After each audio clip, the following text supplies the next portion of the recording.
Hello, everybody. This is Leslie, and you're listening to the interview with Leslie Hinote. Hope you all had a great July 4th weekend. We are kicking off July with what I'm calling a summer series. So I had some friends reach out to me to ask for recommendations about where to stay and places to eat and things to do in Newport, and same with Millbrook.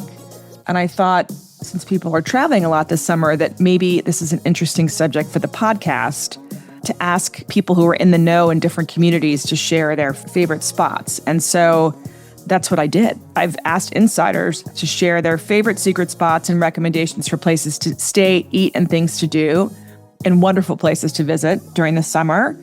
And I thought, who better to kick it off than my wonderful friend, Alexis Swanson Traina, who's back for her second time on the pod to share all of her favorite spots from her hometown of Napa Valley, California. You may remember Alexis and I did an episode about her company. She's the founder of the modern communication app called Hinote, but she's also the author of a book called From Napa with Love that came out a few years ago. And it's really her love letter to Napa about all of the amazing and magical people and spots in Napa. In this episode, Alexis and I talk a little bit about the history of Napa. We talk about its wineries, her favorite spots to visit, activities, restaurants, shops. Alexis's passion for Napa pours out in this conversation. So even if you're not planning on visiting Napa Valley this summer, I learned so much about this extremely special spot in our country and in our world. It's really worth a listen. I'm so excited about this week's sponsor, the 10 Mile Distillery. 10 Mile is an American single malt distillery based in the Hudson Valley, about 90 miles north of New York, and it is the maker of the award-winning Little Rest whiskey, made through a slow distillation process with all New York State grains by master distiller Shane Fraser from Scotland. And when I say award-winning, I mean it's earned a 95 out at the whiskey competition in San Francisco and a 96 at the New York International Spirits Competition. This is delicious. If you do not believe me about how delicious this is, the good news for you is that if you're in the New York area, you can go visit this incredible and beautiful distillery yourself. It's set among the most beautiful apple orchard with beautiful views of the mountains behind. Stop by for a leisurely tour or tasting, or even enjoy an expertly crafted cocktail. They also have gin and vodka available. They also have this incredibly delicious Thai restaurant that is in residence there from Thursday through Sunday. To learn more about the distillery, you can visit them at 10miledistillery.com/theinterview.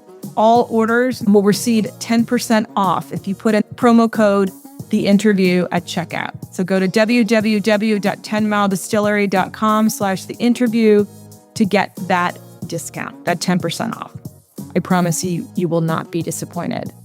So without further ado, here's Alexis.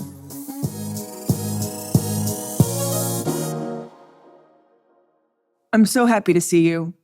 For listeners, Alexis has, as usual, the most spectacular backdrop. To her. You do. I said I want to. I tried hard for you. I want to see the Swanson. I always want to impress. I don't know. Would that be like in the party closet or in the sort of the storeroom of amazing tablecloths or throws? It's kind of all combined. It's a room that is covered in the eyes of peacock feathers. Literally, actual room. I didn't know because last time you said literally. Yeah. But it's a tiny, tiny room. And the lady that we worked with was like, I'm going to have this snapped up in a minute. And she came here and literally glued the eyes of peacock feathers. Stop it. The entire surface of this wall. See, I wish I had known that. I could have contributed a couple from my old boy at the farm. I have like a bunch of leftover feathers from my rescue peacock. I'm not kidding.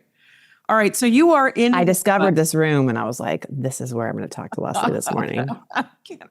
And I should say for people, Alexis is such a wonderful friend that she's doing this at 7 something in the morning, California time, while I'm at 9 something, Nashville time.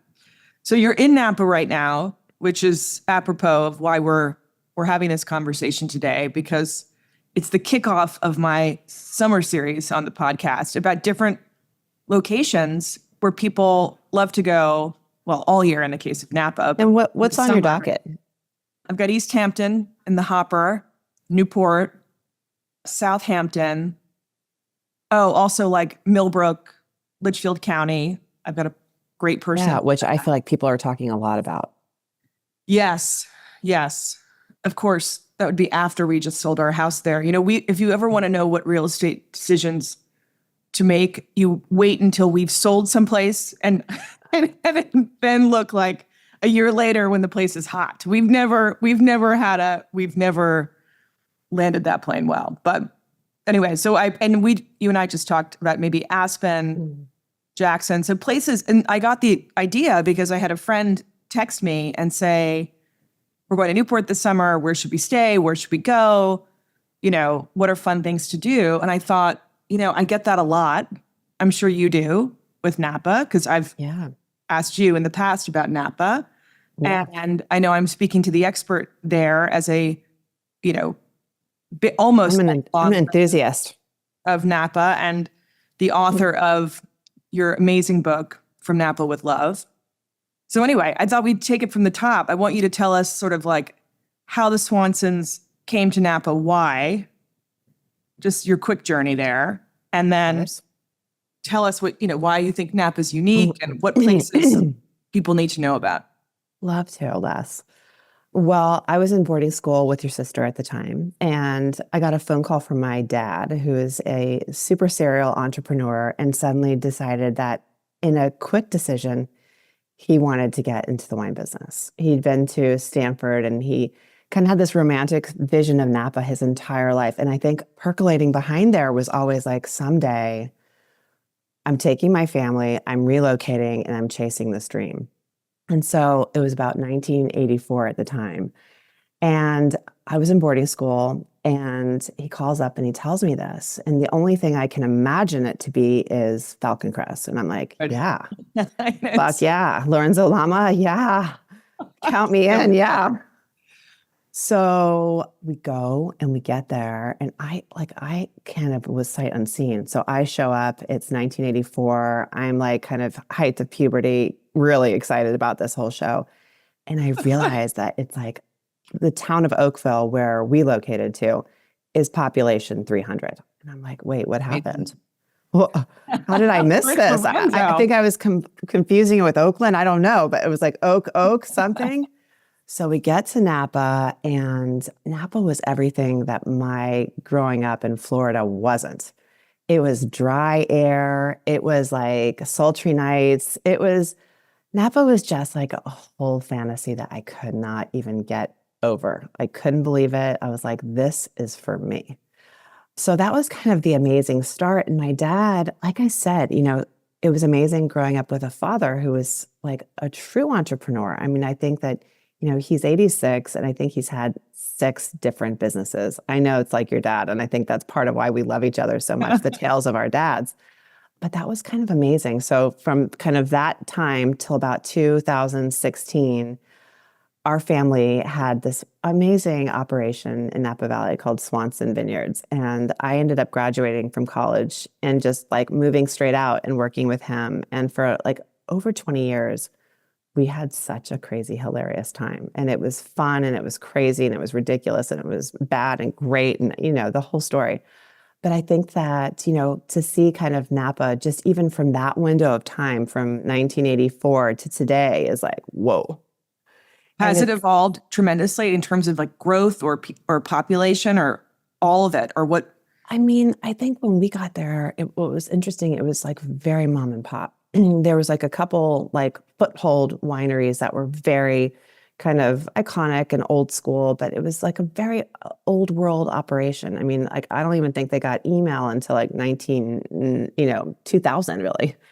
It was just kind of this kind of very romantic old world business.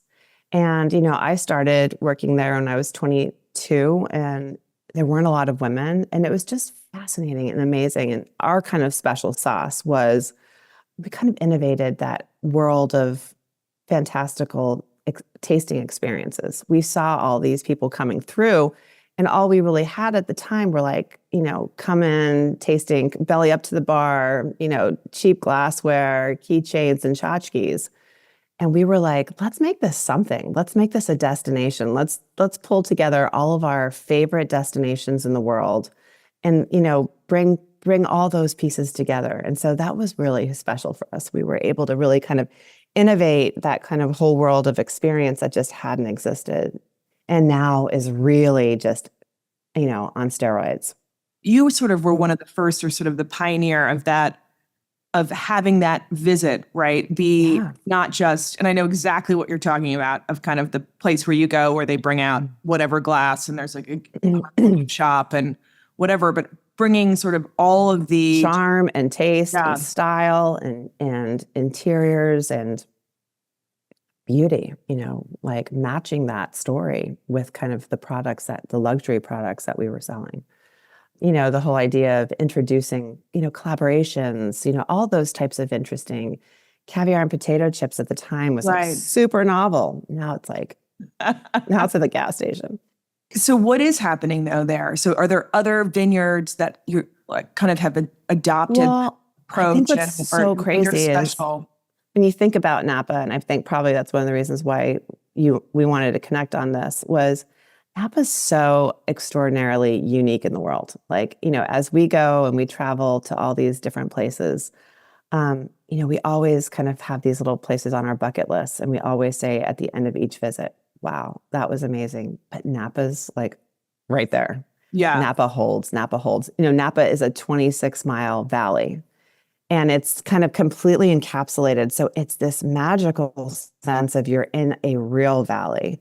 It's like you can't take away from that magnitude of it all. And so it's got 6 little towns spread throughout those 26 miles.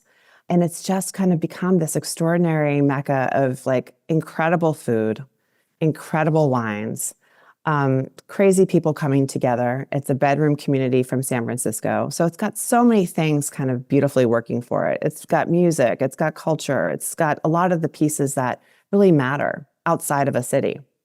And so when you all first got there, did it have that kind of attraction of like great chefs and this culinary tradition, or did that kind of evolve throughout the 80s and 90s? Because obviously you're in California, right? So you have access to great ingredients and, all the super magic sauce that makes a great meal. Was that always there? Because I think that what was really interesting is that was their commitment, I think, all along. It's like it started out that way. Robert Mondavi came in and was like, I'm going to make this a world-class destination. And then I think the food was very integral to his part of the vision of what it was.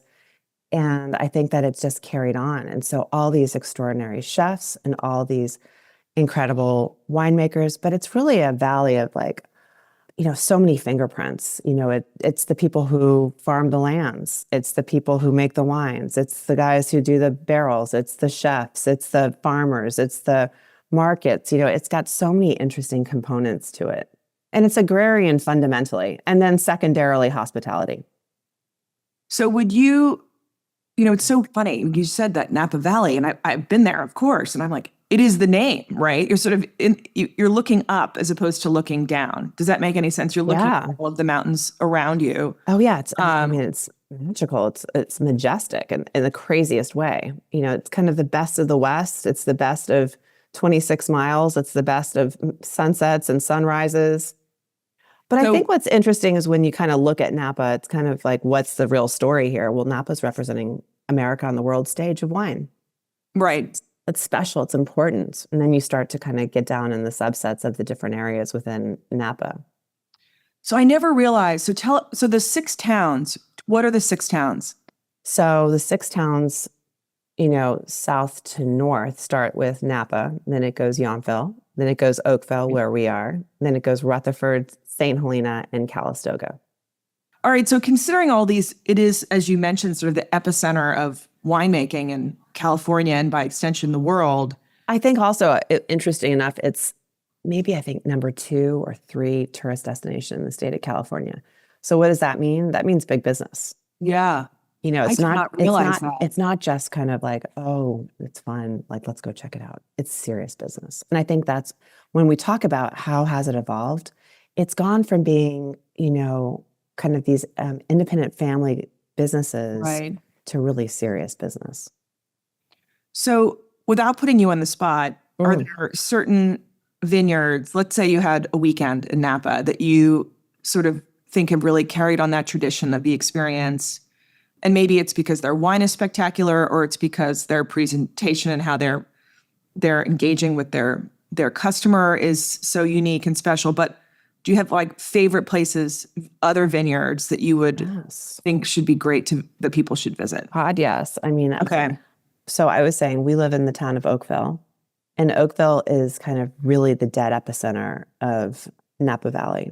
And so when you look at it carefully, it alone as Oakville, population 300, is truly representing America on the world stage. So some of the greatest wines are coming out of there. Harlan and so many others, that Scream Eagle that we all talk about. But I would love to suggest, I love McDonald. It's a winery kind of right behind us. And it's these young neighbors of ours. And they've been kind of really toiling, working, and hustling. And these guys were just on the Wine Spectator as like top wines in the world alongside the French and Italian counterparts. So I love that. I love seeing those guys. So McDonald and Oakville is another one. Macaulay is another brand I love. I'm a lover of like big, shameless red wines. So Me too, as you know. if that's your jam, My body if that's recognizes it as a water source, as you know. if that's your jam, then that's mine. I love McDonald's. I love Macaulay. I love Vengi. I love Lewis Cellars. Those Okay. are some of my kind of go-to super favorites, like super duper favorites. So And if you, besides just those wines themselves, like those vineyards to visit, you think are also they're yeah. all kind of interesting and small. You know, it's like they're small enough where, you know, you really have to kind of make the by appointment, get there, and oftentimes you might be with the owner, you know, the proprietor or the winemaker. So I kind of dig that. I think that's special. As you mentioned, I wrote this book. I'd had while I was at Swanson, I had this like wonderfully successful blog. And then I wrote a book called From Napa with Love. And I think kind of one of the things that it was all about was like exactly what we're talking about. It's like you go out to Napa, you want to immerse yourself. What's the quick and dirty, and like who to know, where to go, what to do. So I know we kind of went over a couple things. If I were planning a trip to Napa, obviously I'd start with hotels. I'm a super fan of the town of Yountville. I think that that's charms central. And it's kind of the food epicenter. It's kind of where Thomas Keller has kind of created his Mecca. So there's many, many Thomas Keller restaurants, among them French Laundry, Bouchon, Ad Hoc, Addendum. Like, you know, his kind of empire is rooted right there. And then there's a lot of other great restaurants as well. Gentil, there's just a ton of them. But I love Yountville because it's like you park yourself there and it's like you're just in walking distance. And you don't want to be driving too much unless you can get an Uber, then that's a better story. But if you're going to go and you kind of want to log in and you want to kind of hit those restaurants, Yountville's the place to go. So are there hotels there that you would recommend, or guest houses, or would you Airbnb? Yountville has like a handful of hotels. They're all good. Okay. There's nobody there that's like the superstar, but they're all good. So it's like, go check that out. But, you know, I think that when you look at hotels in Napa Valley, you know, the Auberge is crazy special. It's old school. The Solage, which is in Calistoga, that's fun. It's got kind of all kind of, you know, every room comes with a bike. There's like the whole cocktail universe. There's the pool universe. There's all kinds of like fun, modern there's hot springs, there's mud baths, you know, I like that. Wait, they're on their campus at that hotel. Yeah, but the best one of that genre of like the old world hot springs and mud baths is a place in Calistoga called Indian Springs. Okay. And I'm a super fan of that. Like if you want kind of a really fun excursion that's maybe ladies or friends or I'm not sure, but you know, it's like a different type of Napa Valley.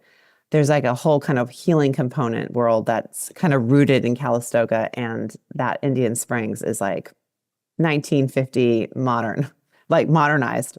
Oh, now do you need to make like a reservation to go, or is it? So it's a real hotel. It's called Indian Springs, and it's got a hotel. Okay. It's got bungalows. It's got hotel rooms. It's got probably, I think, maybe like 100 rooms and bungalows. And then it's got like real old school hot springs and mud baths. It looks like 1950 frozen in Oh my time, God. but like, modernized. You had me at Hot Springs. Hot springs. Talk to me about the bikes though at Solage. I mean, bikes are kind Lodge. of a thing. I was going to ask, is biking biking is a major round? biking Yeah, is a that major part. thing. Yeah. Oh, remember, it's 26 miles flat Okay. valley. So it's beautiful. It's like You had me at flat. Yeah. the best terrain ever. And then there's as we talked about, it's all valley. So then for those who are serious, which are a ton of them, it's all going up those mountains. So it depends on who you are. That's the beauty. It's like biking is a real thing. Car touring, like getting in cars and going on long drives, like taking out old cars, trucks, you name it. We love our old cars, and it's like, give us a Sunday, we'll pull out an old car and go for a great drive. That's like pleasure. Are there places in Napa where you can rent an old car, or will a hotel take you around, or is that or like local? There is a place where you can rent Harley Davidsons, and there are these fancy car rental places all over the country. So if you go to the Hamptons or Aspen, they're all around. So I'm sure out of San Francisco you could find some interesting car rental company that would rent you cars. Right, to get your car for the weekend. Touring, that whole part of California is magic. I'm so excited about my latest sponsor, Cozy Earth. Cozy Earth's bamboo sheets are temperature regulating and guaranteed to give you the best night's sleep you've ever had. They're made from viscose from bamboo, and they naturally wick away heat and moisture from your body, allowing you to sleep several degrees cooler. Now, for ladies of a certain age, like myself, who may be experiencing night sweats, those several degrees cooler make all the difference. They alleviate your symptoms, and they help you sleep through the night. My Cozy Earth sheets have literally changed my life and my husband's too. We just arrived at our summer rental, and we have a temperamental Nest thermostat in our room. So I've been tossing and turning, just dreaming about my cool Cozy Earth sheets back at home. Cozy Earth sheets not only keep me cool and allow me to sleep like a baby, but they're also the softest sheets I have ever owned. It feels like you are sleeping on a cool cloud. I could not love this product more. Another amazing thing about Cozy Earth sheets is that you get a free 100-night sleep trial. So you can try them for 100 of the hottest nights this summer. And if you're not in love with them, you can return them hassle-free. But trust me, you will not want to return these sheets. So upgrade your summer and your life, frankly, and go to CozyEarth.com. Use the code INTERVIEW at checkout for 40% off temperature-regulating sheets, apparel, and more. Trust me, you're going to feel the difference the first night. That's CozyEarth.com. Use the code INTERVIEW for 40% off. Sleep cooler, lounge lighter, stay cozy.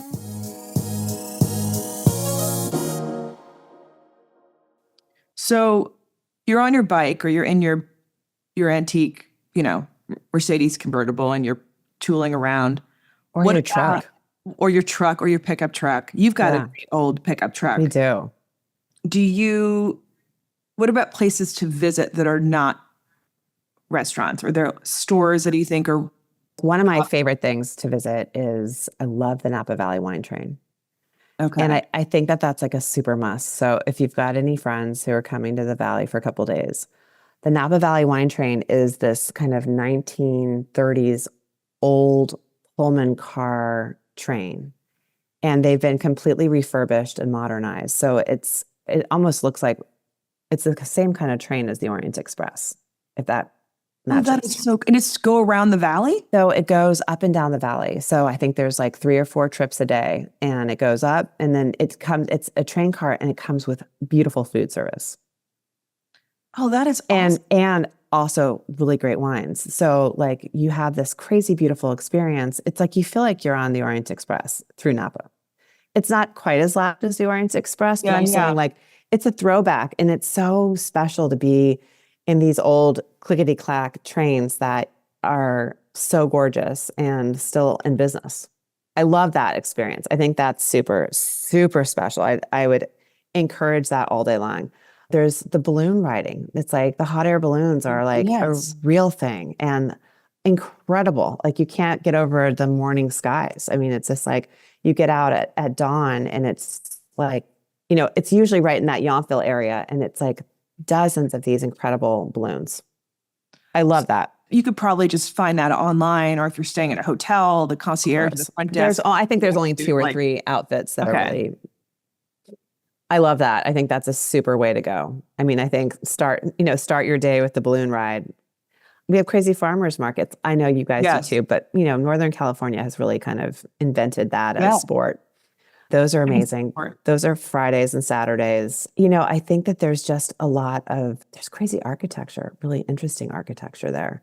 I mean, I know we've all loved the whole movement of that kind of modern barn architecture that we've seen kind of crop all over the United States. That was started by an architect called Howard Backen. And Howard was hired by Bill Harlan, who founded Harlan Vineyards, to come and create, in the early days when he was first starting out, to come create a vernacular for his brand, his buildings, his winery, then his hotel, which was Meadowood, and then and really establish an architectural vernacular for this area.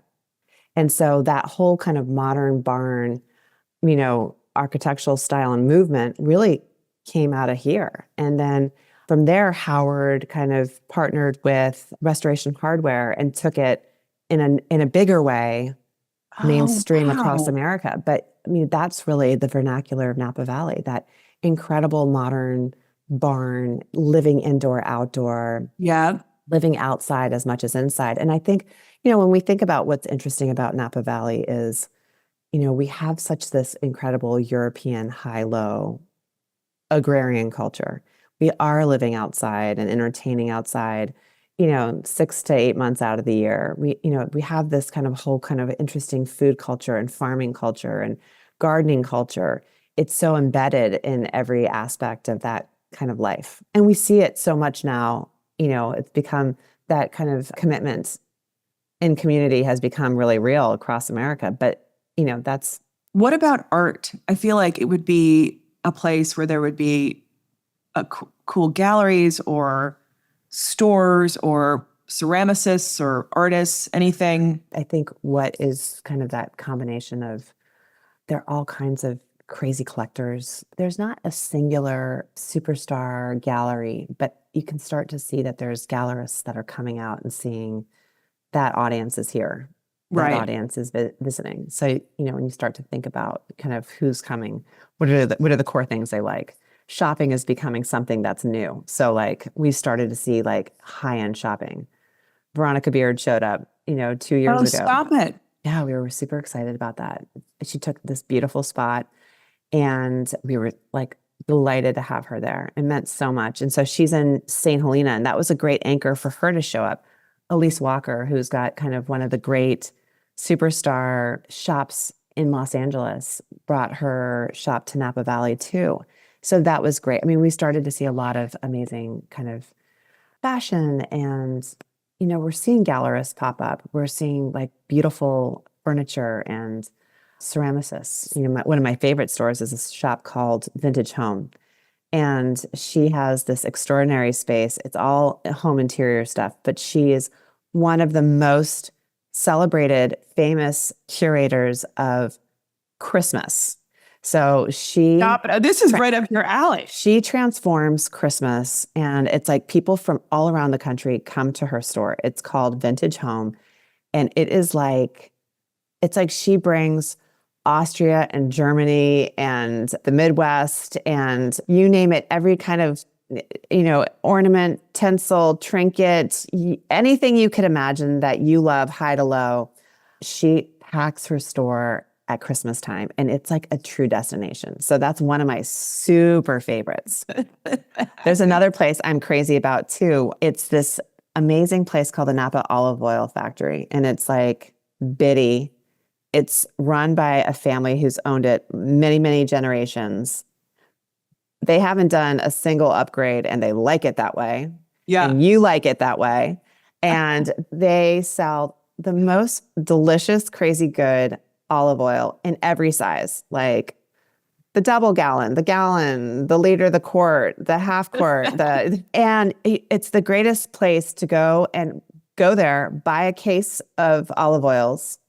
The packaging is awesome. Send it to your home and give them all year long as your hostess gift. That's like one of my favorites. That is like, I was going to ask, so what would be like your gift giving? Would it be that olive oil? Like what is your gift? Sure. It's like bang for your buck. It's like, I don't know, like $25. And it's like, it feels like you went to some far exotic location and it looks great and it's delicious. So yes, that would be one. That is awesome. So what are you, I was going to say too, Les, another thing that I really want to get across. So before we part ways on this, I think cocktailing is special. Yeah. So let's talk about that. So I'm going to go all out. If you're going to do the splurge and you're coming to Napa Valley and it's special, I would book ahead the Auberge Hotel patio, and I'd go there for cocktails. It's the most beautiful little spot in all of Napa Valley. Get there. It's got a really pretty view. It's got the best view. Yeah. I mean, it's like up, have a glass of champagne, have a glass of rosé. It's like super special. I would beg you to consider that. So St. Helena or St. Helena, is it potato? Does it matter? Does it go both ways? St. Helena. St. Helena. Is that sort of the shopping mecca, would you say? Or it's kind of everywhere? I mean, I think that it's becoming right now the shopping kind of destination. It's more like fashion kind of shopping. Yeah, it's got all kinds of things. It's got like great interiors. It's got the ceramicists. It's got the barber shops. It's got the old school delis. It's got the taco spots. Another place I'd love to tell you about is one of our favorite spots of all times is Gott's. And Gott's was kind of like, these guys run the most extraordinary old school hamburger stand. Not stand. They basically inspired Shake Shack. So it's like they took over an old school drive-in hamburger joint, made it super chic and modern, and they kind of blew it out and just crushed it. And it's like beautiful food. It's like ahi tacos. It's like the best burgers, crazy corn dogs, hot dogs, shakes up of every variety. You know, it's like street corn. You name it. I mean, and these guys have figured it out, and they kind of surprisingly just kept their business very probably just very strictly California, which they should have taken it all over the country, and Shake Shack jumped in and grabbed it. But these guys were the original pioneers of taking that old world of kind of that drive-in burger joint and make it like super special and chic. Like it is good looking and delicious. And it's like Napa Valley good. So I'd go there. I'd make sure you get there, get in line early. That's fun. That's super like on the right kind of track. Yes. I mean, thinking about it, I mean, it's only 10 o'clock, but I did have some A to Z last night. So when you're talking about, I love it. I'm like, maybe it's talk about smash burgers. Maybe I should dial one up here to the office. I don't know. And then I think always, it's like when we talk about restaurants, it's always kind of goes back to Thomas Keller. It's like, if I close my eyes and I think about, there's a handful of people who are representing Napa Valley in such interesting ways, on the winemaking side. I think that Thomas is so interesting. When we were living abroad, I was amazed by, first of all, how many people responded so wildly to Napa Valley. Like the brand Napa Valley had so much strength. And then oftentimes whenever we'd be talking about Napa Valley, it would quickly turn to, and do you know Thomas Keller? Yeah. Have you dined at Thomas Keller's establishments? And I think, he's been such an elegant representative of this valley, and he's really been just a different voice. It's like there's been so many amazing voices in the wine world, but Thomas has really like just brought that world of fine food to America. I mean, I think that's the other thing. It's like, Napa's had so many incredible people who have come in and said, I'm going to take this niche wine and make it the best and make it be from Napa Valley. Thomas was the same. He kind of really invented this world of exquisite food, exquisite service, and kind of a comfort palate. So he took kind of comfort food, made it exquisite, and created extraordinary experiences in a way that we'd only seen in Europe. And then he kind of made his own twist on it. So he runs several restaurants, as we talked earlier. I mean, French Laundry is a restaurant to visit on your bucket list in a lifetime. Yeah. I love that. I mean, it's like, it's a very special, like, once every few years type situation. I love his Bouchon in Yountville. It's my favorite kind of easy go-to. My other most favorite go-to is the Rutherford Grill, which is owned by Houston's. Those guys are like exceptional all day long. So it's like, I'm always somebody who kind of really likes it high to low. Their ribs are amazing. Yep. Houston's knows how to do business and how to delight people with food. So there's Rutherford Grill that's in the Valley. And then they also have another one that's called R&D Kitchen. Both of them are kind of super lovely, but like killer food. I just love how you can really, as you kind of talked us through all of this, like you can high to low it and have incredible experiences in Napa, whether it's I think the drive-in or going to a French Laundry. The gift of life is high low. It's like in the low, like you said, it's like your friend who owns William Selliam said his favorite rosés are super cheap with screw tops. And so low doesn't mean low. Low means that people either people in the know about it, or the mainstream missed it because they're chasing what they think is high. Yes. So I think that, you're always looking for that killer balance of high-low. And I think what else we've got is killer food trucks, just as that's become such a big part of culture. But, that's such a big part of California culture. What about, are there any like summer events or festivals or certain times? There's a crazy, amazing music festival, kind of a little bit like the Salzburg Festival. There is an amazing music festival that lasts 2 weeks in Napa. And it's all classic. It's like all classic music and jazz and like kind of all the kind of the world of that kind of music style. And then, and what time of year is that? That's usually July. I mean, we've got the Bottle Rock Festival. That's always Memorial Day, and that's kind of like Coachella, Bottle Rock. So Napa's got its own, and it's always a good festival. Like it's not as young. Yeah. But that's what makes it nice. Like my kind of festival. This is the best. So it's kind of one of the crown jewels in the festival group. And why? Because they've really captured an audience that's like, I don't know, let's call it 40 plus. And the entire fairground is we're people too. We're people. Exactly. Yeah. The entire fairground is covered in carpet. Oh, stop it. There's no dirt. It's like covered in like turf carpet. It's not carpet and it's not turf. Okay. And then then Napa Valley's got all of its like best, food trucks and its best restaurants doing all the like, the little pop-up restaurants and, it's. Oh, that sounds right. And then it's got all the great kind of vendors, it's like all your favorite vendors, Aviator Nation, they figured out, they have a deal with Instagram. They figured out all of our algorithms. Like, what are they spending money on late night? Let's bring them all there. Yeah, like A to Z and A to Z is definitely not there. All right. So you've got that Memorial Day, you've got the music festival in July, and there are any kind of fall, for people that. I mean, fall is the time to come. Beautiful. I mean, right? It's like if I were going to say come, it's like that's when to come. It's like Indian summer weather for, all of September, all of October, pretty much to Thanksgiving. And it's quieter and you can move around easily. It's not super, super congested. You can get easy reservations, maybe not easy, but easier. It's a beautiful time. Like, like we were saying, there's the biking, there's the driving, there's the crazy walks. It's like they're the most beautiful trails. It's just a really amazing. It scratches an itch for so many people. It's like you can do this, you can do that. And the amazing thing is I think what I loved about my book is like, obviously we're here for the wine, but there's so much more beyond that. There's so many more interesting things and people who are contributing in such crazy, wild ways beyond just wine.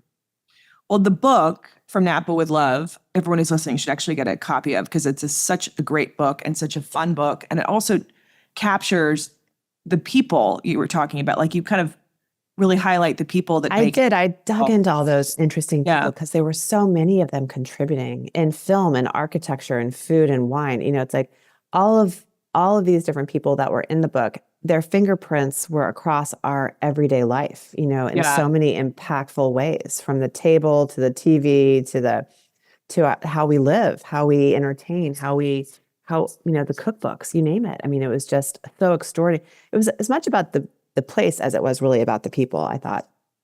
It's all about you. It's all about you, really, for me. I got to tell you, I'm not kidding. It's going to be our roadshow. I mean, really. What's the next topic we're going to cover? I know. Well, listen, this is, as listeners know, this is your second, I don't know what I'm going to ask you to come back to talk about next. I mean, maybe how Trevor's truffle farm is going, but we need to get. I mean, Leslie, there's so many good, rich topics. I know. I could spend, all day, all night, all weekend, all week with you, which I'll leave you with two things that are like my rabbit hole's all about right now. Yeah. In terms of what I'm doing in my Napa summer experience. I'm getting professional grade at growing tomatoes. And so we planted about 22 varietals, and like tomatoes is my preferred food group. So like, I'm going to really, you're the nightshades. I'm going to really nail this in the next 2-3 years. And then I think I'm going to become even more professional about it. And then also we're like getting professional grade at growing dahlias. It's like, you can't do like big gardens of all this stuff. Yes. It's like, you got to get really good. Pick your niche. Yeah, you got to get your lane. So it's going to be tomatoes and dahlias. And I think we could be talking about that for a long time too.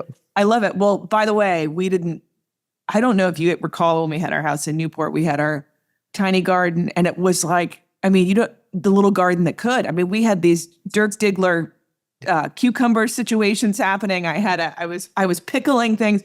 You can take this tomato gig of yours. You could be doing sauces. There's a lot we could explore here with that. Oh yeah. Well, I've got a full-time gig with Hinote, so I think we'll keep it there. I'll be sending out all my notes. Everybody should be sending out all theirs too. But Leslie, yes, let's talk about that for summer, because I sent you the one that I sent to my dad for Father's Day.